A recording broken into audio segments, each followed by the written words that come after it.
La guerra no comenzó con explosiones ni con flotas atravesando el espacio. Comenzó con cálculos. Durante décadas, la galaxia existió bajo un equilibrio frágil sostenido por dos superpotencias interestelares cuyos territorios nunca llegaron a tocarse directamente.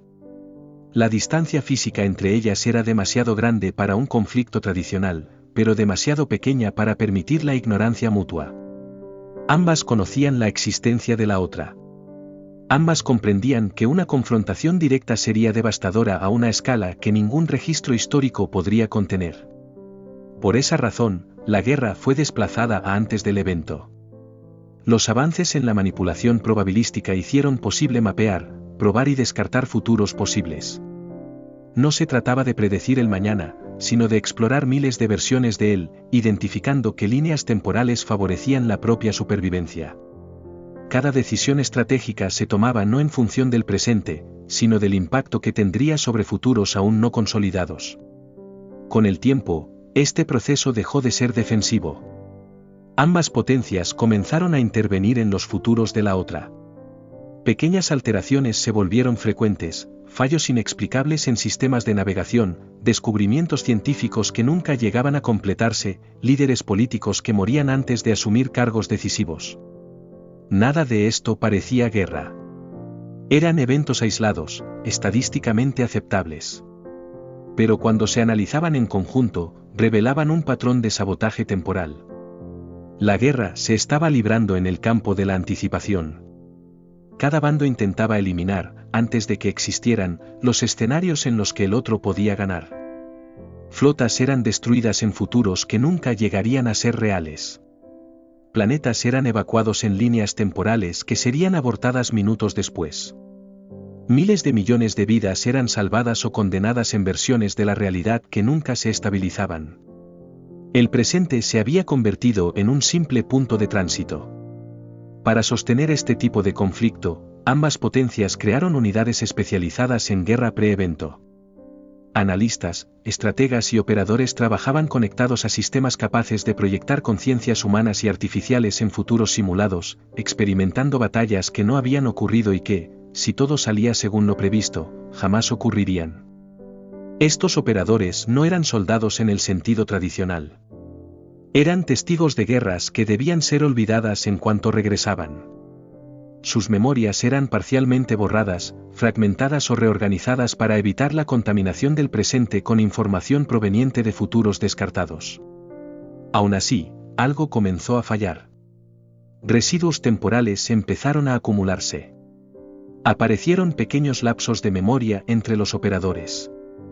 Las sensaciones de déjà vu se volvieron comunes. Algunos demostraban conocer estrategias que nunca habían estudiado o temer batallas que nunca se habían librado oficialmente. Los sistemas clasificaron esto como ruido aceptable. Lo que no lograron percibir fue que, a medida que más futuros eran descartados, el universo comenzaba a resistirse. Las probabilidades dejaron de comportarse como variables neutras. Algunas líneas temporales se volvieron más difíciles de eliminar, como si insistieran en existir. Entre ellas, había una recurrente. En casi todas las simulaciones de largo plazo, surgía el mismo escenario, un conflicto abierto e inevitable, iniciado no por un ataque directo, sino por una falla catastrófica en los propios sistemas de anticipación. En todas las variaciones, la guerra que debía evitarse terminaba ocurriendo precisamente a causa de los intentos por impedirla. Esta línea temporal fue marcada como riesgo máximo de contención. Ambas potencias comenzaron a concentrar esfuerzos en borrarla antes de que pudiera volverse dominante. Se autorizaron intervenciones más agresivas. Se relajaron los límites éticos. Futuros enteros fueron descartados sin análisis completo, únicamente para impedir que esa secuencia específica se consolidara. El paradoja comenzó a formarse. Cuanto más intentaban evitar la guerra real, más inestable se volvía el tejido temporal. El número de futuros viables disminuía. Las posibilidades convergían. El universo parecía empujar a ambas potencias hacia el mismo punto inevitable. Y en el centro de ese punto se encontraba una guerra que aún no había comenzado, pero que ya había sido librada miles de veces. Sin que se disparara un solo tiro en el presente, el conflicto ya había dejado cicatrices profundas en la estructura de la realidad. Y la primera señal de que algo había salido definitivamente de control fue simple, silenciosa e imposible de ignorar. Por primera vez, dos simulaciones diferentes produjeron exactamente el mismo futuro. Los operadores fueron los primeros en sufrir las consecuencias de una guerra que oficialmente no existía. Pasaban la mayor parte de sus vidas conectados a sistemas capaces de proyectar sus conciencias en futuros simulados. Dentro de esas proyecciones, combatían, se retiraban, vencían y morían en escenarios que, al regresar, eran clasificados como descartados. El presente exigía que esas experiencias no dejaran huellas. Pero las huellas comenzaron a aparecer. Al principio, eran fallos pequeños. Un operador despertaba con la sensación de haber perdido algo que nunca había poseído. Otro mostraba reflejos condicionados ante amenazas que no existían en ningún registro oficial. Había mapas mentales de campos de batalla que nunca habían sido construidos, estrategias para conflictos que jamás ocurrieron. Los sistemas de contención cognitiva intentaban corregir estas anomalías fragmentando memorias, diluyendo conexiones, borrando excesos. Aún así, los residuos permanecían. La guerra estaba filtrándose. Con el aumento de las intervenciones temporales, los residuos se volvieron más densos. Los operadores comenzaron a cargar memorias superpuestas de múltiples versiones de sí mismos. En algunas, habían sobrevivido. En otras, habían fracasado de manera catastrófica. Todas esas experiencias coexistían de forma incompleta, creando una sensación constante de inestabilidad. La propia distinción entre simulación y realidad comenzó a debilitarse. Los informes internos indicaban que ciertos operadores presentaban respuestas emocionales incompatibles con el presente. Había miedo sin amenaza, agotamiento sin esfuerzo físico, duelo sin pérdida identificable. Para los sistemas, esto seguía siendo clasificado como ruido aceptable. Para el tejido de la realidad, era una señal de sobrecarga. Mientras tanto, los sistemas de anticipación comenzaron a enfrentar limitaciones inéditas. Líneas temporales que antes podían ser descartadas con facilidad ahora requerían múltiples intervenciones. Algunas resistían. Otras se reconstituían después de ser eliminadas, regresando con ligeras variaciones pero manteniendo el mismo núcleo de acontecimientos. La guerra futura insistía en existir. Las simulaciones comenzaron a contaminarse entre sí. Estrategias desarrolladas en una línea temporal surgían espontáneamente en otra. Los resultados previstos dejaron de ser confiables. El propio concepto de probabilidad empezó a perder significado, ya que los futuros dejaron de ser independientes. La galaxia ya no estaba lidiando con múltiples posibilidades. Estaba lidiando con un único futuro que intentaba imponerse. Los analistas comprendieron que, cuanto más intentaban evitar el conflicto abierto, más convergentes se volvían las simulaciones. Las variaciones disminuían. Las desviaciones posibles se estrechaban. El espacio estratégico de maniobra se estaba cerrando. Por primera vez, surgió la hipótesis de que la guerra no estaba siendo causada por decisiones específicas, sino por el propio intento de ejercer un control absoluto sobre el tiempo. Los operadores, inmersos en este proceso, se convirtieron en sensores vivos de la inestabilidad. Algunos comenzaron a fallar de manera irreversible.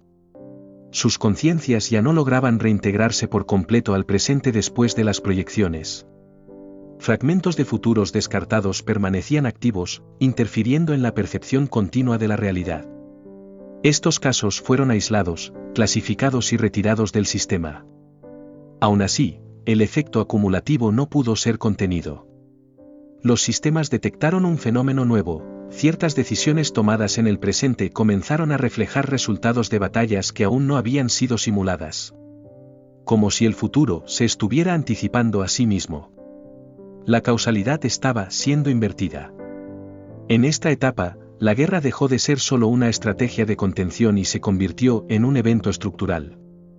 El conflicto ya no necesitaba ser iniciado. Ya estaba integrado en el funcionamiento de la realidad. Las superpotencias continuaron operando como si aún existiera control. Se lanzaron nuevas simulaciones. Se descartaron nuevas líneas temporales. Pero el costo invisible seguía aumentando. Cada futuro eliminado hacía que los restantes se volvieran más rígidos.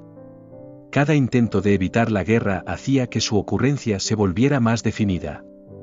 Y en los registros más profundos de los sistemas, comenzó a aparecer un dato imposible de ignorar: en todas las proyecciones restantes, independientemente de las variaciones iniciales, persistía el mismo evento final. Un conflicto abierto. No como una elección, sino como una consecuencia inevitable. El primer impacto en el presente no fue reconocido como parte de la guerra. Apareció como un error aislado en sistemas que siempre habían funcionado con precisión absoluta. Una flota entera dejó de responder durante algunos segundos en medio de un salto interestelar. Nada se perdió. Nada explotó. Aún así, ese intervalo no debería haber existido. En ninguna proyección previa había una posibilidad estadística de silencio total en ese punto específico. Otros eventos similares comenzaron a surgir. Rutas que antes eran seguras empezaron a presentar desviaciones mínimas. Estaciones orbitales registraron microvariaciones gravitacionales incompatibles con cualquier modelo conocido. Procesos industriales perfectamente estables colapsaron sin causa identificable. Cada evento, de forma aislada, parecía irrelevante. En conjunto, formaban un patrón inquietante. El presente estaba absorbiendo los impactos de batallas que aún no habían ocurrido. Los sistemas de anticipación intentaron reaccionar, pero se encontraron con un límite infranqueable. Por primera vez desde su creación, no lograban generar futuros confiables más allá de un determinado horizonte temporal. Las proyecciones se volvían borrosas e inestables, convergiendo siempre hacia el mismo desenlace indistinto. La guerra futura había atravesado la frontera de la simulación. El tejido de la realidad comenzó a mostrar fracturas conceptuales. La causalidad dejó de seguir una dirección clara. Algunos efectos empezaron a preceder a sus causas. Decisiones tomadas en el presente producían consecuencias que ya habían sido registradas como pérdidas en simulaciones anteriores. Era como si el tiempo hubiera perdido su jerarquía. Los operadores que aún permanecían activos percibieron el cambio de inmediato. Sus proyecciones comenzaron a exigir menos esfuerzo. Algunos registros indicaban que ciertos escenarios se estaban manifestando sin necesidad de simulación completa, como si el propio universo estuviera ejecutando automáticamente aquello que ya había sido ensayado innumerables veces. Las fronteras entre antes, durante y después comenzaron a disolverse. Ambas superpotencias detectaron el mismo fenómeno casi de manera simultánea. Sus sistemas independientes comenzaron a generar alertas idénticas, algo que nunca había ocurrido. Por primera vez, ambos bandos estaban observando el mismo presente deformarse, sin posibilidad de atribuir la falla al otro. Esto representaba un riesgo mayor que cualquier ataque directo. El intento de anticipar todas las posibilidades había reducido el universo a un corredor estrecho de eventos obligatorios. El libre albedrío estratégico estaba siendo sustituido por ejecución automática. Ya no había espacio para maniobras sutiles. Cada acción empujaba a la realidad más profundamente dentro de la única línea temporal restante. El conflicto había dejado de ser evitable. Las flotas comenzaron a posicionarse en el presente no por decisión política, sino por necesidad estructural. Los sistemas defensivos se activaban sin órdenes explícitas, respondiendo a patrones que correspondían a amenazas futuras ya conocidas. Los movimientos militares empezaron a ocurrir como reflejos condicionados del propio espacio-tiempo. La guerra se estaba materializando. Aún así, no se disparó ningún tiro. El silencio era más aterrador que cualquier batalla abierta. Cada segundo sin explosiones confirmaba que el conflicto se estaba librando en un nivel más profundo, donde las decisiones individuales ya no tenían el peso suficiente para alterar el resultado. Los analistas comprendieron demasiado tarde que el error no había sido iniciar la guerra de forma anticipada. El error había sido intentar ganarla antes de que existiera. Al hacerlo, habían entrenado al universo para repetir el mismo desenlace. La repetición constante había transformado la posibilidad en certeza. El futuro no estaba siendo previsto. Estaba siendo ensayado hasta volverse inevitable. En el núcleo de todas las proyecciones restantes, un hecho se volvió claro: el primer disparo real no iniciaría la guerra. Solo confirmaría algo que ya estaba decidido. El presente, ahora fracturado, avanzaba lentamente hacia un punto de colisión que ninguna simulación podía ya borrar. Y, por primera vez desde el inicio del conflicto invisible, surgió la percepción más peligrosa de todas. Tal vez ya no existiera un antes de la guerra. Tal vez la guerra ya estuviera ocurriendo. El primer disparo fue efectuado sin sorpresa. Cuando finalmente ocurrió, no hubo pánico, ni vacilación, ni impacto estratégico. Los sistemas ya estaban alineados. Las flotas ya ocupaban posiciones que habían sido simuladas incontables veces. Las defensas estaban activas incluso antes de que la amenaza se hiciera visible. El disparo real no inauguró nada. Solo materializó un evento que ya existía en todas las proyecciones restantes. En el instante en que la primera arma atravesó el espacio, algo llegó a su fin. La guerra dejó de ser futura. El impacto físico fue devastador, pero limitado. Algunas naves fueron destruidas. Algunas estructuras orbitales colapsaron. Se produjeron pérdidas medibles. Aún así, nada de eso representaba el verdadero costo. El universo no reaccionó a la violencia en sí, sino a la confirmación de un patrón. Lo que había sido ensayado se volvió definitivo. Las líneas temporales restantes se consolidaron en una única secuencia continua. El campo de posibilidades colapsó. El tiempo volvió a fluir en una sola dirección clara, no porque se hubiera recuperado el control, sino porque ya no quedaba nada por decidir. La guerra ahora existía solo en el presente. Los sistemas de anticipación intentaron ejecutar nuevas simulaciones, pero fallaron. Ya no existían futuros alternativos relevantes para analizar. Todo lo que podía suceder ya estaba contenido en esa única línea. El universo había elegido eficiencia en lugar de variación. Las superpotencias continuaron luchando, pero la sensación de elección desapareció. Cada movimiento militar parecía seguir un guión ya conocido. Las estrategias surgían completas, sin espacio para la innovación. El conflicto avanzaba como un mecanismo autónomo, alimentado por su propia inercia. La guerra ya no necesitaba comandantes visionarios. Sabía exactamente hacia dónde se dirigía. A medida que los enfrentamientos se acumulaban, se hizo evidente que ninguno de los bandos podía alcanzar una victoria absoluta. Todas las simulaciones descartadas apuntaban al mismo resultado final: desgaste, estancamiento y supervivencia mínima. No habría aniquilación total. Tampoco habría triunfo. La guerra no existía para ser ganada. Existía para consumir el exceso. Civilizaciones enteras reorganizaron sus estructuras en torno al conflicto permanente. Economías, culturas y sistemas políticos comenzaron a operar al servicio de una guerra que ya no necesitaba justificación. El estado de combate se convirtió en el nuevo equilibrio. Con el paso del tiempo, la memoria de un antes comenzó a desvanecerse.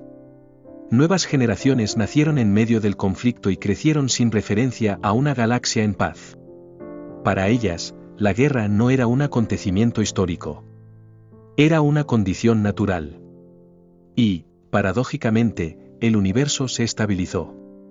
La inestabilidad temporal que había amenazado con desgarrar la causalidad cesó. El espacio-tiempo dejó de mostrar fracturas. La realidad volvió a comportarse de forma predecible, aunque cruel. El precio de la estabilidad había sido la renuncia a la posibilidad. Al intentar evitar la guerra a toda costa, las superpotencias habían eliminado todos los futuros en los que ésta no ocurría. Solo quedó aquel en el que el conflicto se volvía permanente, controlado, contenido dentro de límites aceptables. El primer disparo no inició la guerra. Salvó al universo de algo peor. Al aceptar el conflicto como inevitable, la realidad encontró una forma de seguir funcionando. La guerra se convirtió en el mecanismo mediante el cual se disipó el exceso de anticipación. Un sistema de alivio para un universo que ya no toleraba ser previsto hasta el final. Al final, la mayor ironía permaneció intacta. La guerra que ocurría antes del primer disparo solo terminó cuando el primer disparo fue efectuado. Y cuando terminó, dio paso a algo más simple, más brutal y más estable. Una guerra común. Sin paradojas. Sin futuros descartados. Sin la ilusión de control absoluto. La galaxia sobrevivió. No porque evitó la guerra, sino porque finalmente dejó de intentar escapar de ella.